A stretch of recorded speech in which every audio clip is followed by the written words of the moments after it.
Gaza parle français. Gaza parle français. Chers amis francophones, si vous voulez garder le contact avec le français et découvrir la richesse de la francophonie en Palestine, suivez nos 2 émissions hebdomadaires. Tous les jeudis à partir de 17 h, heure locale pour les francophones et les apprenants de niveau intermédiaire et avancé. Tous les mercredis à partir de 17 h, heure locale pour les débutants, sur 102.1 FM. سواء كنت من المبتدئين أو من أصحاب المستوى المتقدم والمتوسط في اللغة الفرنسية، فما عليك سوى توجيه مؤشر الراديو على تردد 102.1 FM لتستمع معنا إلى العديد من البرامج المتنوعة والمتميزة. يأتيكم أسبوعيا يوم الأربعاء في تمام الساعة 5 مساء للمبتدئين، ويوم الخميس في تمام الساعة 5 مساء للناطقين باللغة الفرنسية وللطلبة ذوي المستوى المتوسط والمتقدم. لتحميل المواد الكتابية المصاحبة للدروس بإمكانكم الذهاب للعنوان الإلكتروني التالي www.gazafle.blogspot.com.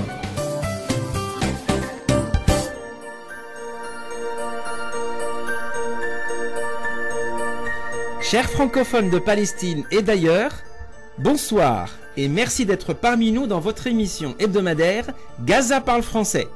Nous avons le plaisir d'accueillir en première partie de l'émission Nabil, Jacqueline et Catherine, militants pro-palestiniens, membres de l'association France-Palestine Solidarité et du mouvement Femmes en Noir.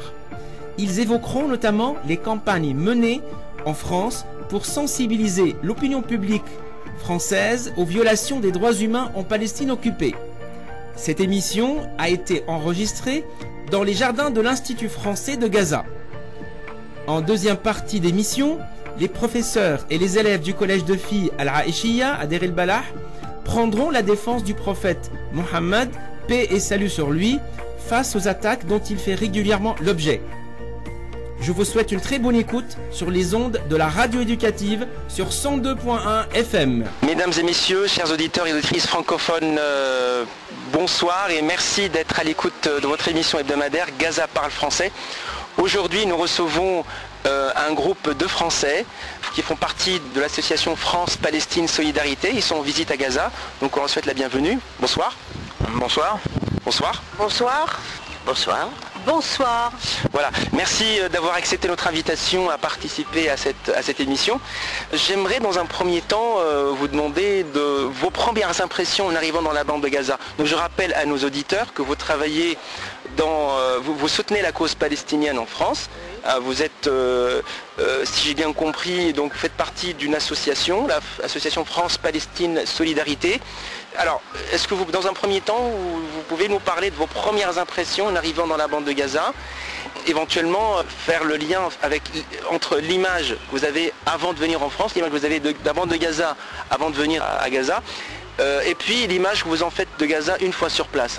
Alors effectivement, les premières images, nous sommes passés en fait par le point de Rafah, donc nous sommes passés par Khan Younes et jusqu'à Gaza City. Et en fait, l'impression, en tout cas l'image que j'avais de Gaza avant, c'était une ville dévastée, marquée par la pénurie, vraiment marquée justement par la guerre. Et ces impressions ont été en fait confirmées lorsque nous sommes passés dans le bus à travers le camp de réfugiés de Khan Younes, où les bâtiments n'étaient pas finis. Il y avait vraiment une impression qui était confirmée. Mais d'un autre côté, lorsqu'on arrivait dans Gaza City, il y avait une certaine opulence qui était très différente de l'image que nous en faisions. Donc les magasins étaient remplis, il y avait des hôtels. C'était vraiment il y avait vraiment 2 extrêmes dans le même lieu, donc on a été très très surpris. En tout cas moi j'ai été très surpris. C'est aussi votre impression à vous, je pense pour la plupart, c'est votre première fois dans la bande de Gaza. Peut-être qu'il y en a une ou deux parmi vous, ça fait la 2e fois.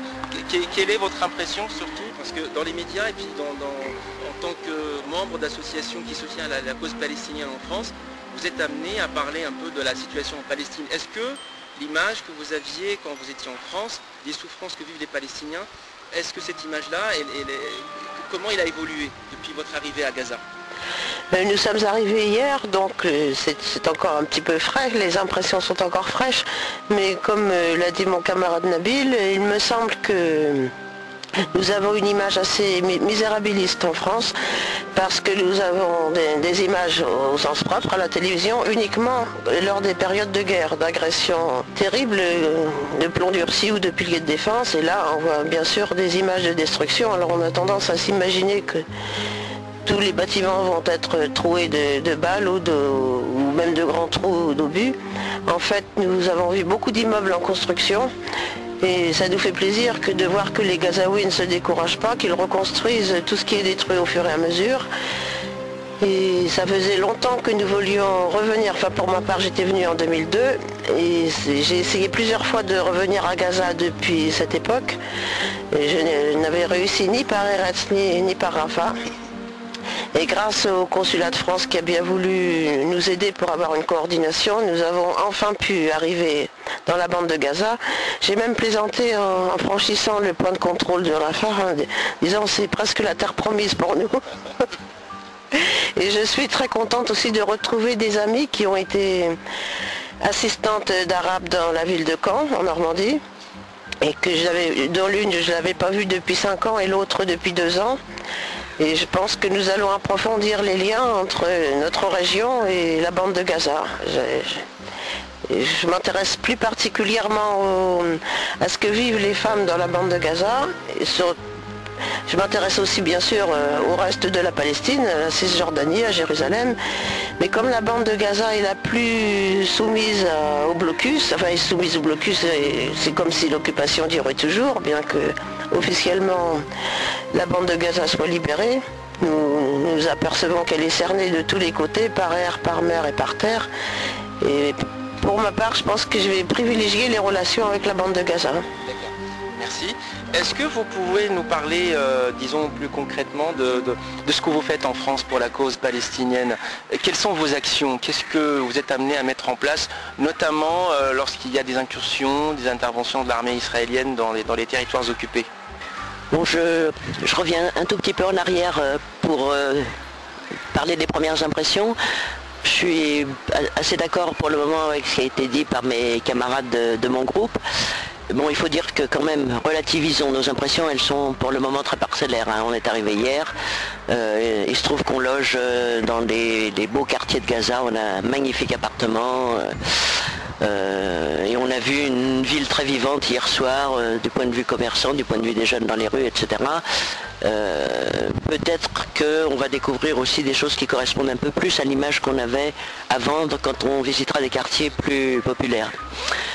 J'en profite pour dire que moi ça me confirme dans la certitude que j'ai depuis un certain nombre d'années que le combat essentiel pour aider la Palestine, c'est pas un combat humanitaire, c'est un combat politique et le problème qui reste entier, quelles que soient les constructions qu'il peut y avoir, c'est l'absence totale d'un État, c'est la vie sous occupation militaire, parce que Gaza, officiellement, c'est plus l'occupation militaire, mais de fait, quand on essaye d'y rentrer, on voit très bien qu'on n'en est quand même pas très loin. Donc le problème essentiel, c'est pas un problème de pays sous-développés comme il peut y avoir dans d'autres pays du monde, c'est un problème politique. Comment on fait pour que cette occupation cesse, que les colonies soient démantelées, pour que les Palestiniens aient leur État, etc. Maintenant sur les initiatives, elles sont diverses, on a mené certaines campagnes, pas seulement la FPS, d'ailleurs on a tout un regroupement d'organisations françaises, syndicales, politiques, regroupées dans un collectif qui mène beaucoup d'actions importantes et le plus unitaires possible. Donc on a mené des campagnes, surtout des campagnes ponctuelles, on s'est beaucoup investi il y a 2 ans quand il y a eu le bateau pour Gaza, qui était une campagne internationale très belle et on a eu un écho assez extraordinaire au milieu de nos concitoyens en France. On était vraiment très très bien accueillis à chaque fois qu'on leur proposait de s'associer, de financer le bateau, etc. On a mené des campagnes pour les prisonniers, pour la libération des prisonniers palestiniens. On a mené une très importante campagne pour la destruction du mur en Palestine. On a eu quand même 300 000 signatures de nos concitoyens et un écho. En France, il y a un divorce assez net entre les politiques, les dirigeants, les médias et le peuple.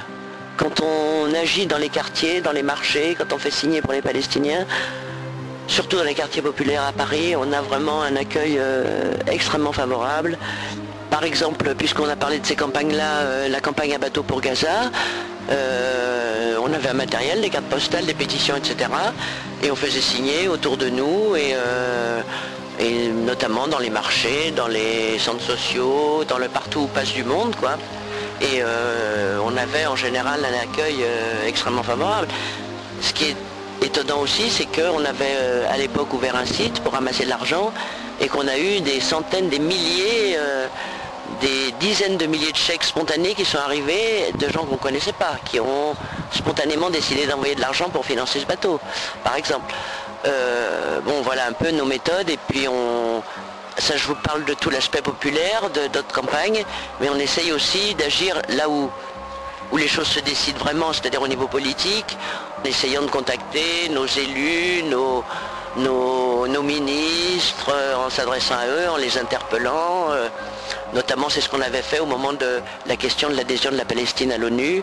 Là, on s'était adressé plus spécifiquement. Je ne crois pas que ce soit du lobbying. Enfin, moi, personnellement, je ne le vois pas comme ça. Et puis, encore une fois, bien implanté en France, le lobbying pro-israélien, c'est surtout au niveau des médias et des hommes politiques. Hein. Au niveau de la population et des citoyens français moyens, tout le monde est très majoritairement, quand même, tous les sondages le montrent, conscient de l'injustice fondamentale qui est faite au peuple palestinien. Donc le sentiment majoritaire, et ça nous aide beaucoup pour nos campagnes, c'est une solidarité assez spontanée avec le peuple palestinien. Et de plus en plus, moi je compare avec la situation d'il y a 10 ou 15 ans, il y a une plus grande révolte, une plus grande colère maintenant contre cette injustice qui est faite aux Palestiniens. Alors par exemple, simplement pour donner quelques exemples sur les actions concrètes par rapport aux médias, l'association effectivement interpelle les élus pour mieux leur communiquer sur la situation sur place. On leur donne des informations précises sur la situation sur place, puisque par définition les élus sont soit en manque d'informations ou sont informés par d'autres cercles ou d'autres lobbies. Ça, c'est quelque chose que nous faisons. L'autre point, par exemple, il y a eu un reportage qui nous classait comme association extrémiste. Nous avons envoyé un courrier à France Télévisions. Le président de notre association a envoyé un courrier. C'est récent? C'est récent, oui, c'est il y a 2 semaines. C'était un reportage de Caroline Fourest sur les nouveaux extrémismes. Et en fait, il y avait une page du site web qui classait en fait dans la galaxie. En fait, il y avait une cartographie de la galaxie des sites pro-palestiniens et pro-israéliens. Et nous étions listés dans les sites extrémistes. Il y a eu un courrier qui a été envoyé pour clarifier cela, et la page a été supprimée.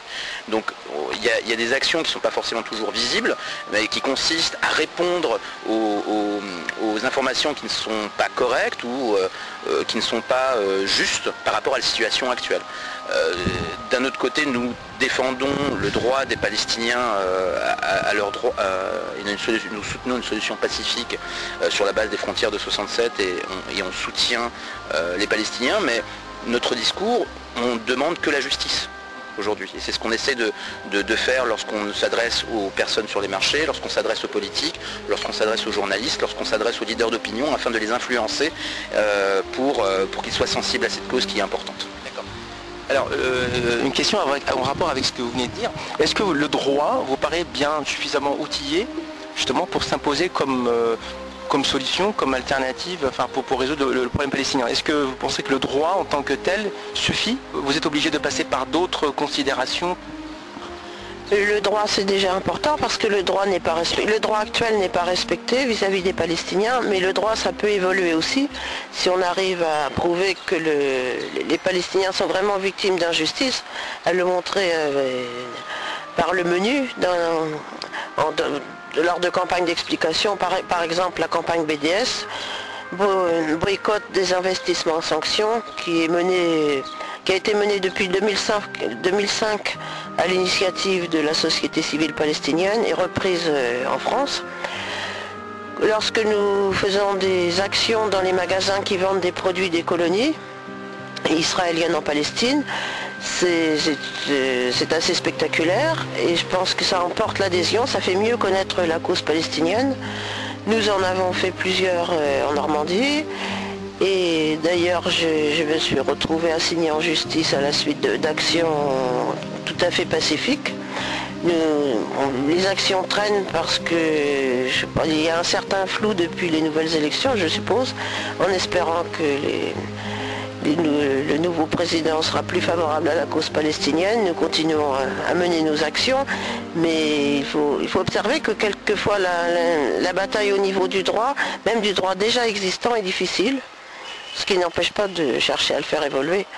Mais pour ce qui concerne les produits des colonies, c'est le minimum de campagne de boycott que l'on puisse faire.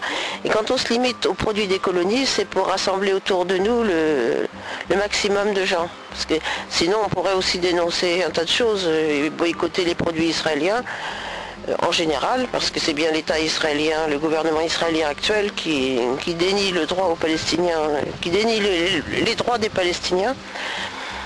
Mais comme certaines organisations chez nous veulent se limiter aux produits des colonies, dans les collectifs, nous nous limitons pour l'instant souvent aux produits des colonies. Alors au niveau du droit, je sais qu'il y a eu un procès qui a été intenté par Veolia, notamment sur le chantier de Jérusalem. Donc finalement, on a utilisé le droit pour essayer de faire changer les choses, et je sais que Veolia s'est désisté en fait de ce chantier-là. Donc ça fait partie de l'une des actions de la FPS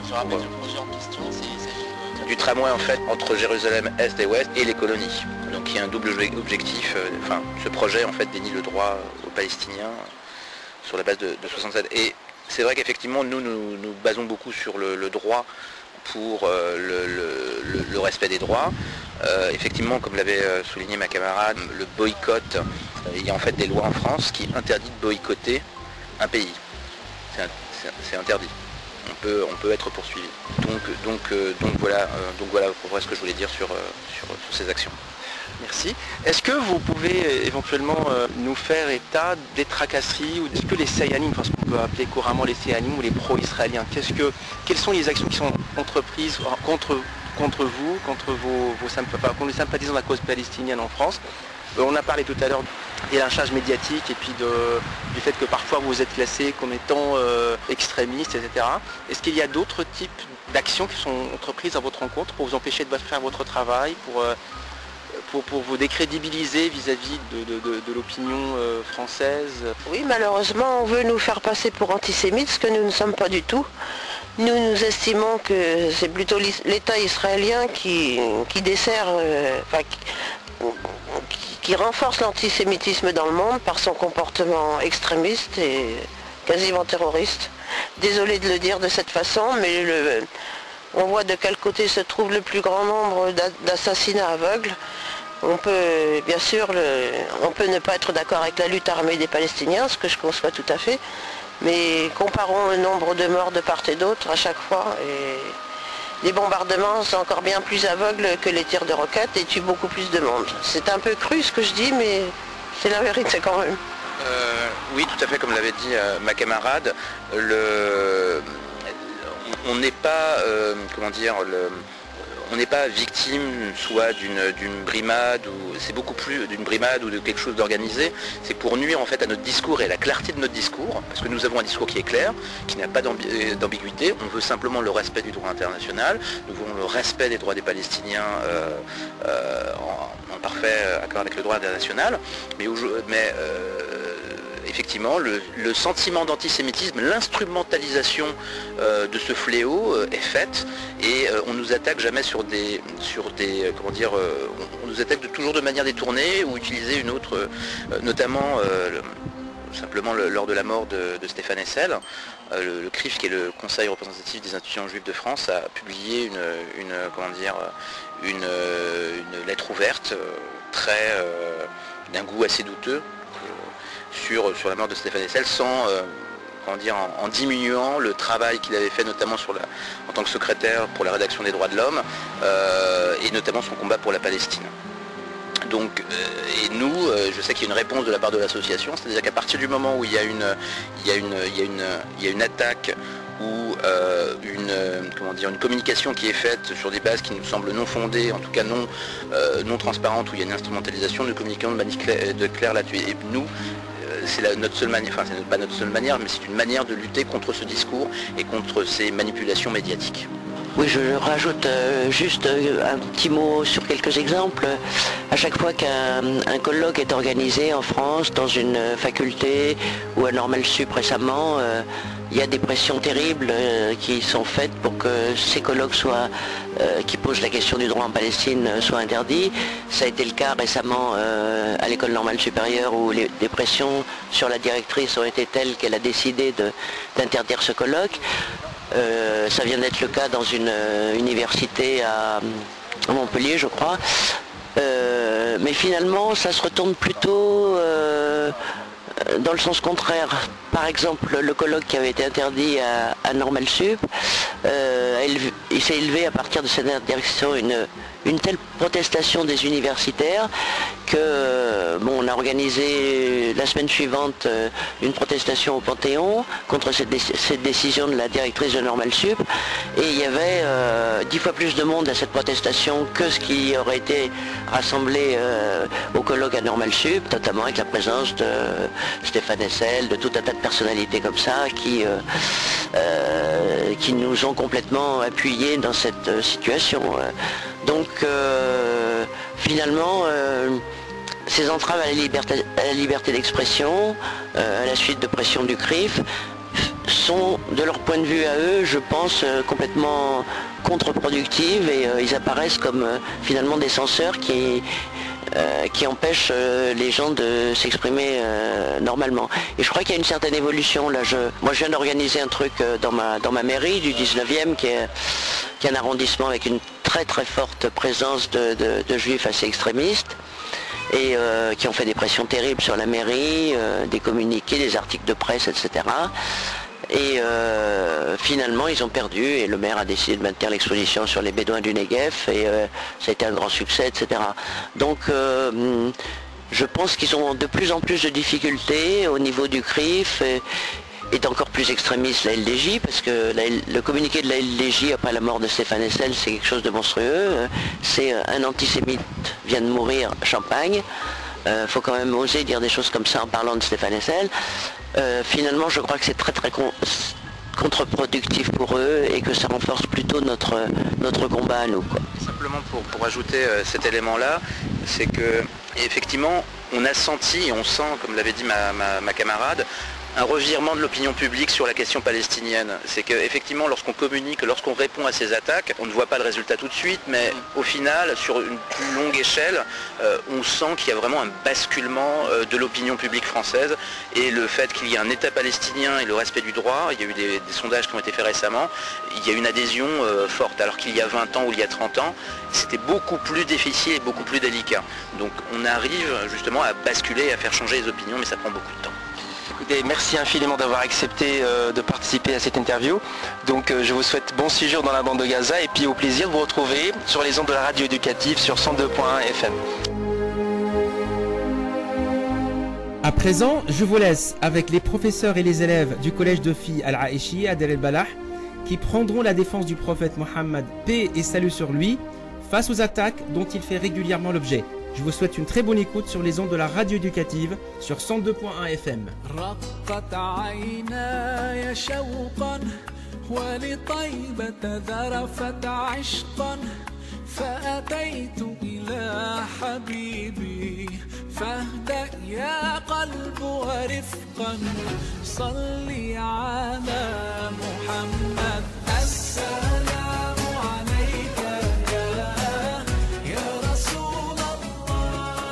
Certains l'appellent Mahomet, mais son nom est Mohammed, le fondateur d'un État basé sur les principes de l'islam et qui a donné naissance à une société où régnait la paix et la justice.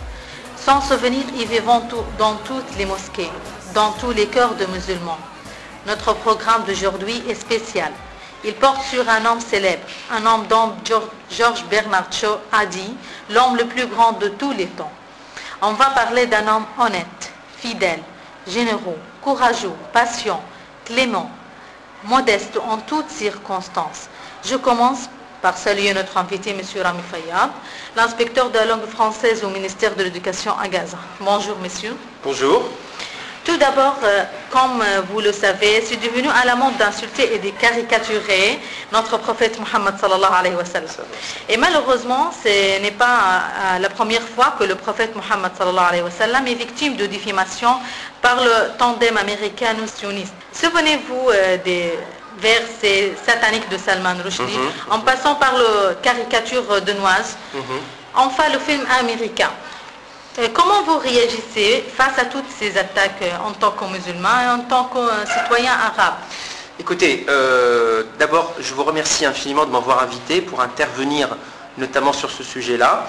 Alors, quant à ma réaction face à ces attaques, d'abord, je parlerai en tant que musulman.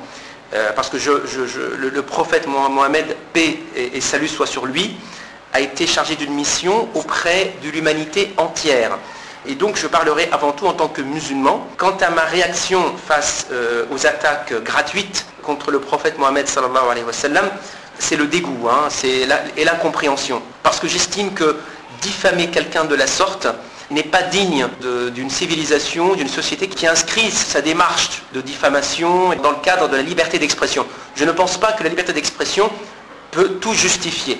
Quand de leur vivant, quand on diffame des gens, des présidents, des hommes politiques, ces gens-là, ils ont le droit à la défense. Et la plupart du temps, quand on s'acharne contre une personnalité, on va dire historique, comme le prophète Mohammed sallallahu alayhi wa sallam, normalement, quand on parle d'un personnage historique, il faut inscrire ce débat à propos du prophète dans une démarche intellectuelle. Oui.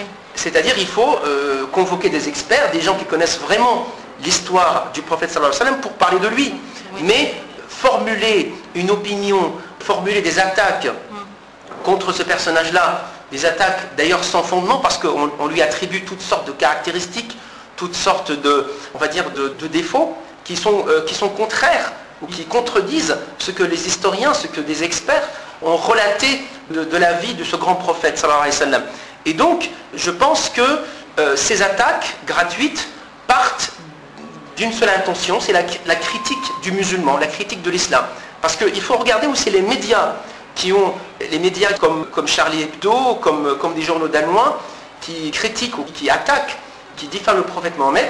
Ces médias-là sont connus pour leur opposition à la présence musulmane en Europe, pour leur opposition à la présence de l'islam en tant que religion, à la présence d'une certaine pratique de l'islam en Europe. Et donc du coup, j'estime que ces attaques-là visent avant tout les musulmans, visent avant tout à mettre en colère, à frustrer, à faire réagir les musulmans. Et donc, ce qui est visé à travers ces attaques-là, c'est pas seulement le prophète sallallahu alayhi wa sallam, parce que ces gens-là ne connaissent pas vraiment la vie du prophète, ne connaissent pas vraiment qui est vraiment le prophète. Bien sûr, vous avez vu les manifestations dans tout le monde. Oui, à Gaza, par exemple, il y avait des manifestations, et les gens, pourquoi ils réagissent aussi violemment? Parce que les gens critiquent un peu les musulmans, disant que les musulmans n'auraient pas dû réagir de la sorte, ils auraient dû considérer ça comme une sorte comme de la liberté d'expression, oui, légitime, etc. Or, moi je pense que ce qui a mis en colère les musulmans, ce sont les insultes. Quand on dessine des caricatures à l'effigie du prophète, en lui attribuant toutes sortes de caractéristiques qui sont vraiment contraires à sa véritable nature, c'est vraiment, ça ne vise qu'à blesser l'amour-propre des musulmans, parce que c'est dire aux musulmans, votre religion n'est pas une religion digne de ce nom, votre prophète n'est pas digne d'être un prophète, etc. Parce que s'il y avait un vrai débat et que des experts, des savants étaient convoqués pour parler de ce grand prophète, personne n'aurait réagi. Oui, parce que quand on discute, quand on débat vraiment intellectuellement parlant, en convoquant des arguments et en essayant d'écouter les uns et les autres, personne ne s'offusquerait. Pour moi, j'écris mes commentaires sur l'internet, toujours sur ce thème. J'étais très choquée, très triste. Et je pense que ces attaques-là contre le prophète, moi, à mon avis, la réaction, elle doit être plutôt... certes, j'étais très en colère, mais je pense qu'il faut regarder ces attaques-là en ayant à l'esprit cet amour d'autrui que le prophète Mohammed sallallahu alayhi wa sallam nous a enseigné. Ces attaques-là ne touchent pas le prophète. Oui. Ces attaques-là, à mon avis, ne feront que renforcer la conviction des musulmans de la justesse de leur cause, de la justesse, de la véracité de leur religion. Moi aussi, j'écris un article sur l'Internet pour que tout le monde sache qui est ce Mohammed, ou qui est notre prophète, comment il a vécu, comment il a changé tout le monde. Bien sûr. Je pense que la meilleure réaction dans ces conditions-là serait de parler du prophète, oui, de parler, d'évoquer des étapes marquantes de la vie. C'est ce que la plupart des jeunes fassent, surtout sur l'Internet. Voilà. C'est un domaine très bien, très bon pour populer ce qu'on veut. Et donc, ce serait bien aussi, dans le cas avec les élèves, dans les écoles, de les sensibiliser oui. à l'importance justement de bien connaître la vie du prophète Mohammed sallallahu alayhi wa sallam, pour que, le cas échéant, ces élèves-là puissent prendre sa défense et surtout faire connaître ce grand prophète. Parce que je pense que dans les médias occidentaux et dans la société occidentale, ce qui motive un peu ces attaques oui. contre le prophète, c'est la méconnaissance, c'est l'ignorance de la vie du prophète. Oui, c'est la haine d'une frange de la société vis-à-vis des musulmans et du racisme aussi. Il y a aussi une part de racisme aussi latent qui sous-tend toutes ces attaques-là. Voilà, la meilleure solution, c'est inscrire la défense du prophète dans une démarche intellectuelle. Merci. En parlant de sa vie, en évoquant toutes les étapes marquantes de sa vie et en sensibilisant à la justice et à l'amour dont il a été, du message dont il a été chargé de transmettre à l'humanité tout entière. Alors merci beaucoup monsieur. Maintenant, je vous invite à écouter quelques opinions des élèves de notre collège Al-Aïchia sur les attaques féroces contre notre prophète sallallahu alayhi wa sallam. Bonjour. Bonjour. Est-ce que les attaques contre le prophète Mohammed vous choquent-elles? En vérité, je suis très choquée parce que faut respecter les autres religions comme notre prophète nous a enseigné. Et je vous dire, j'aime beaucoup le prophète Mohammed et à mon avis, il est le plus grand prophète de tout le temps. Et Rim, 14 ans, collège de l'Aïchia. Bien sûr, je suis très triste et je me demande pourquoi. Pourquoi ils attaquent l'islam et le prophète Mohammed? Nour, 14 ans, collège Raïch. Oui, mais ces insultes, à mon avis, ne changent pas notre regard qui blâme d'amour et de respect envers notre prophète. Marah, 14 ans, collège Raïch. Oui, et je dis à ces étudiants, nous sommes capables de répondre aux insultes avec des paroles de paix. Sarah, 14 ans, collège Raïch. Alors, le véritable objectif de son enseignement était de faire apprendre aux musulmans l'amour, l'entraide, la charité, le respect de l'autre, quel que soit son sexe, sa race, sa nationalité, ses croyances, sa classe sociale et son statut professionnel, et vivre paisiblement entre eux et avec le reste de l'humanité. À votre avis, monsieur, comment expliquez-vous cette campagne de diffamation contre le prophète Mohammed sallallahu alayhi wa sallam? Comme je l'ai dit tout à l'heure, cette campagne de diffamation part d'une volonté d'humilier les musulmans. Voilà. Je pense que les promoteurs de ce genre de diffamation avaient déjà assisté à la réaction des musulmans à l'apparition des caricatures danoises, oui, et ont voulu en rajouter. Oui. Et donc pour eux c'est les journaux, les médias qui se sont engagés dans cette démarche-là, veulent attirer l'attention sur leurs propres médias. C'est pas tant le débat concernant l'islam en Europe ou bien le prophète Mahomet sallallahu alayhi wa sallam qui les intéresse que ces médias-là veulent faire du chiffre et augmenter l'audimat. Voilà. Et donc la provocation pour eux, c'est un moyen comme un autre pour attirer, un public friand de ce genre de scandale, de ce genre et les réactions que pourraient susciter ces attaques contre les musulmans, disons, font l'effet d'un scandale en Europe et on en parle comme dans les journaux, ou comme dans les magazines People ou dans les magazines à gros tirage. Voilà, ces gens-là, ils ne cherchent qu'une seule chose, c'est tout simplement humilier les musulmans parce qu'il y a un fond de racisme en dessous.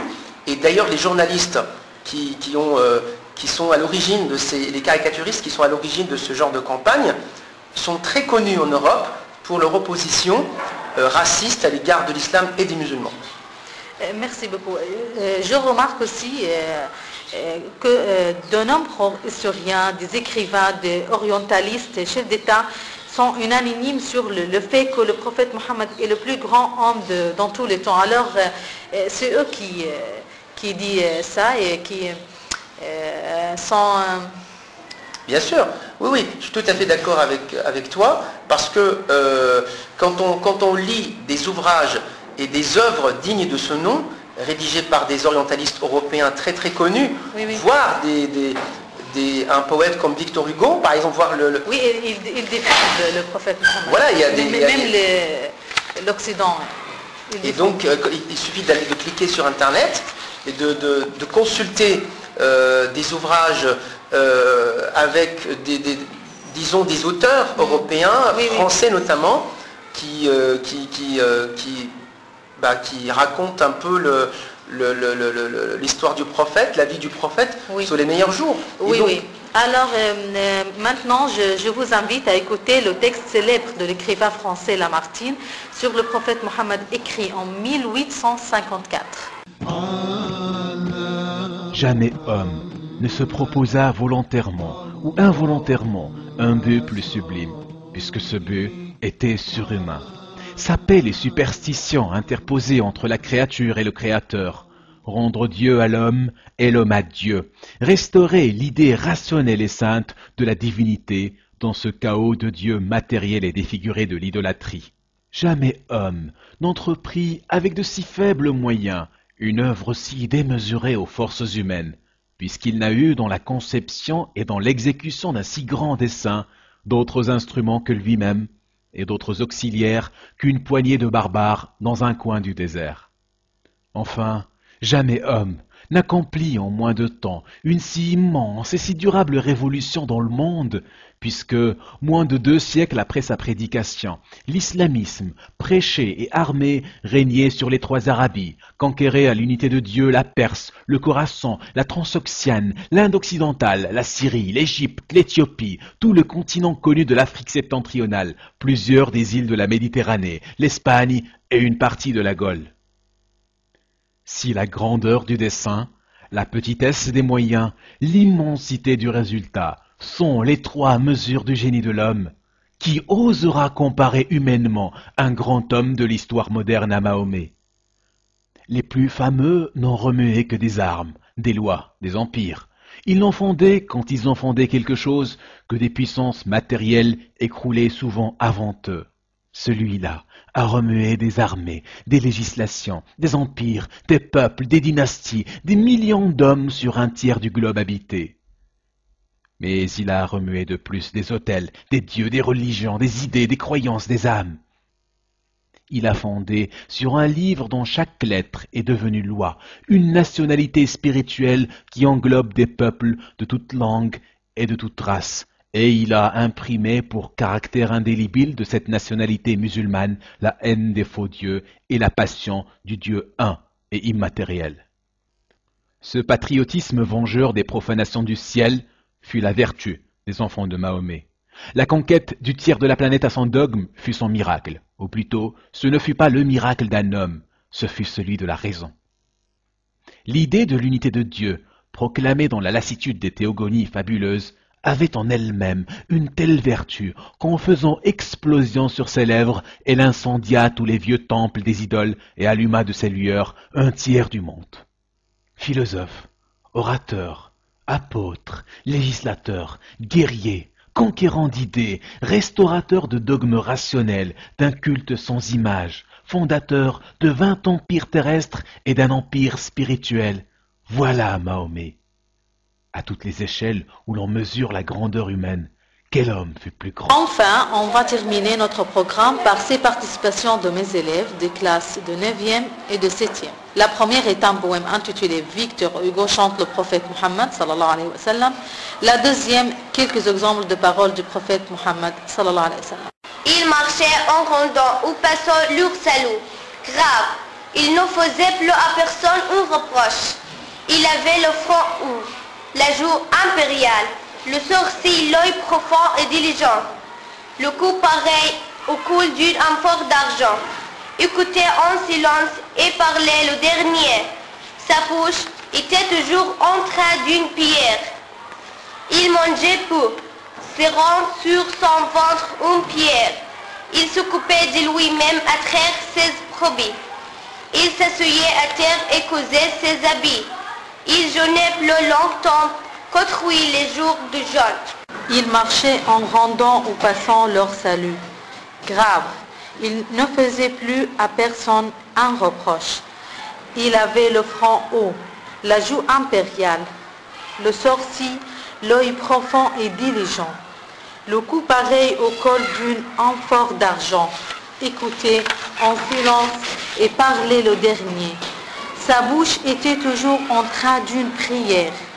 Il mangeait peu, serrant sur son ventre une pierre. Il s'occupait de lui-même à traire ses brebis. Il s'asseyait à terre et causait ses habits. Il jeûnait plus longtemps qu'autrui les jours de jeûne. كان يمشي رادا على العابرين السلام وقور لم يعد يلقي على أحد بالملامة والعتاب قد كان ذا جبين عال وخد ملوكي مهيب وحاجب وضاء وعين ذات يقظة وعمق وعنق يشبه طوقا لقارورة فضة كان يستمع في صمت وكان آخر من يتكلم كان ثغره دائما يلهج بالدعاء كان يأكل قليلا رابطا على بطنه بحجر كان يقوم بنفسه بحلب نعجاته يجلس على الأرض ويخيط ثيابه كان يصوم أطول من غيره أيام الصيام. Le prophète paix et salut sur lui a dit: nul d'entre vous n'est tout à fait croyant jusqu'à ce qu'il aime pour son frère ce qu'il aime pour lui-même. قال رسول الله صلى الله عليه وسلم لا يؤمن أحدكم حتى يحب لأخيه ما يحب لنفسه. Le prophète paix et salut sur lui a dit: sourire à votre frère est un acte de charité. قال رسول الله صلى الله عليه وسلم تبسمك في وجه أخيك صدقة. Le prophète paix et salut sur lui a dit: quiconque croit en Dieu et au jour dernier doit être bon avec son voisin. قال رسول الله صلى الله عليه وسلم لا يؤمن أحدكم حتى يأمن جاره بوائقه. Le prophète paix et salut sur lui a dit: une bonne parole est une charité. قال رسول الله صلى الله عليه وسلم الكلمة الطيبة صدقة. Le prophète paix et salut sur lui a dit: Dieu ne vous juge pas en fonction de votre apparence et de vos richesses, mais il regarde vos cœurs et observe vos actions. قال رسول الله صلى الله عليه وسلم إن الله لا ينظر إلى صوركم ولكن ينظر إلى القلوب التي في الصدور. Le prophète paix et salut sur lui a dit: payez son salaire aux travailleurs avant que sa sœur n'ait eu le temps de sacher. قال رسول الله صلى الله عليه وسلم أعطوا الأجير حقه قبل أن يجف عرق. Finalement, je remercie notre invité, M. Rami Fayyad. Merci beaucoup, monsieur. Merci à vous de m'avoir invité. Merci. Et j'envoie les salutations à notre prophète et je lui dis pardon, Rasulallah.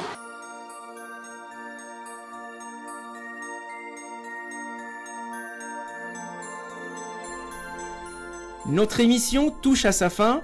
Je vous rappelle que vous pouvez participer au débat proposé dans la foulée de nos émissions en vous rendant sur le blog de l'émission à l'adresse électronique suivante www.gazafle.blogspot.com. L'émission que vous venez d'entendre est disponible au téléchargement au lendemain de sa diffusion sur le blog de l'émission à l'adresse électronique suivante www.gazafle.blogspot.com. Chers auditeurs et auditrices francophones, merci de nous avoir suivis. Rendez-vous la semaine prochaine, même heure, même fréquence. À très bientôt sur les ondes de la radio éducative sur 102.1 FM.